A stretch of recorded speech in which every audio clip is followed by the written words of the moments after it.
2024 আন্দোলনের মুখে ঢাকা বিশ্ববিদ্যালয়ে হল রাজনীতি বন্ধের ঘোষণা দিয়েছিল কর্তৃপক্ষ।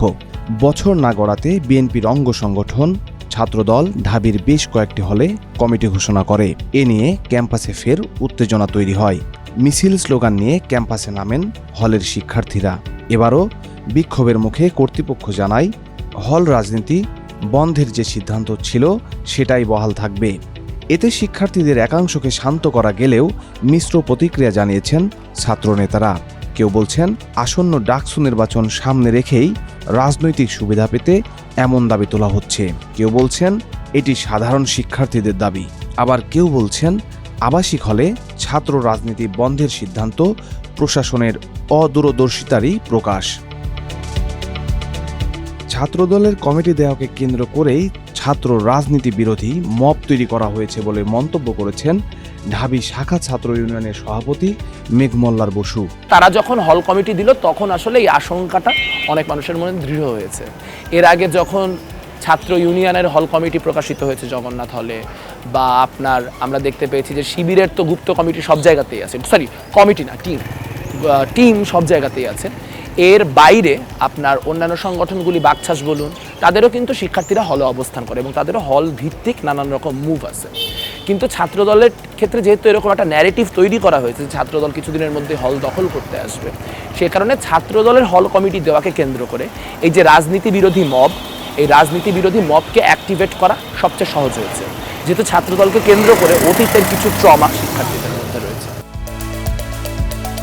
বিশ্ববিদ্যালয়ের আবাসিক হলে ছাত্র রাজনীতি বন্ধের সিদ্ধান্ত প্রশাসনের অদূরদর্শিতার বহিঃপ্রকাশ বলেও জানান এই ছাত্রনেতা।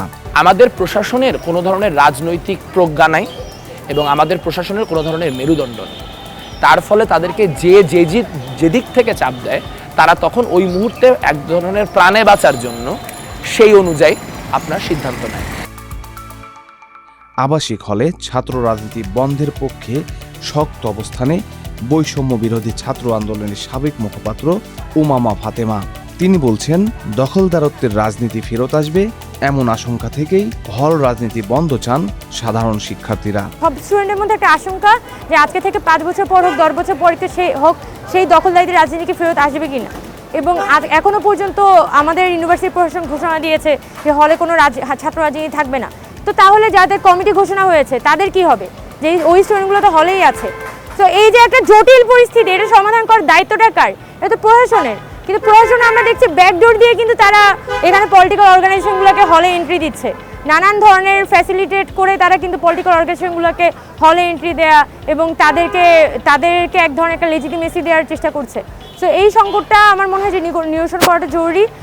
আমার ব্যাপারে আমি যেটা বলবো যে 16-17 জুলাই এখানে যে ছাত্রীরা বলেছিল যে তারা আসলে হল রাজনীতি চায় না, তার মানে হল রাজনীতি আসলে আমি কোনোভাবেই এখানে চাই না। যে হলের মধ্যে যদি কেউ কমিটি দিতে আসে তাহলে এই ধরনের সাধারণ স্টুডেন্টদের সাথে যে কমিটমেন্টটা হয়েছিল 17 জুলাই, সেইটার সাথে এই ধরনের হল কমিটি এগুলো আসলে প্রতিশ্রুতি ভঙ্গের শামিল। ডাকসু নির্বাচনের আগেই রিকনসিলিয়েশনের উপর জোর দেন উমামা ফাতেমা। যে অনেক স্টুডেন্ট তারা কিন্তু জুলাই মাসে আন্দোলনটা সিরিয়াসলি করেছে। এখন এর আগের 4 বছর 5 বছর ছাত্রলীগের সাথে হলে থাকতে হলে ছাত্রলীগের ছায়াতলেই থাকতে হয়েছে। ছাত্রলীগের বাইরে গিয়ে ছাত্রলীগের সাথে বিরোধিতা করে হলে থাকার আসলে কোনো ধরনের সুযোগ ছিল না। ছাত্রলীগের সাথে এক ধরনের একটা বোঝাপড়ার মধ্যে হলে থাকতে হয়েছে। সো এই স্টুডেন্টগুলোকে যদি এখন ক্রিমিনালাইজেশন করা হয়, আমি মনে করি এটা একটা সিরিয়াস ভিলিফিকেশন এবং এটা বিমানবিকীকরণ। এবং ছাত্রলীগ যারা কমিটিতে ছিল কিন্তু কোনো প্রকার ক্রাইমের সাথে যুক্ত না, তাদের বিষয়ে ইউনিভার্সিটি প্রশাসন সিদ্ধান্ত নিক। এখানে তো একটা ট্রুথ অ্যান্ড রিকনসিলিয়েশন কমিশনের কথা আমরা ওই সময় বৈষম্যবিরোধী ছাত্র আন্দোলনে যখন ছিলাম আমি বলেছিলাম যে একটা ট্রুথ অ্যান্ড রিকনসিলিয়েশন কমিশন হওয়ার কথা, এবং এগুলো পৃথিবীর কোনো অভ্যুত্থানে এটা নতুন না। বাংলাদেশে এই মিথস্ক্রিয়া হচ্ছে না বিধায় বাংলাদেশ আসলে এই ধরনের সংকট থেকে এখনো পর্যন্ত আমরা বের হতে পারছি না। এবং সবাই যেটা চায় সংকটটাকে জিয়ে রাখতে, সংকট সমাধান করতে চায় না।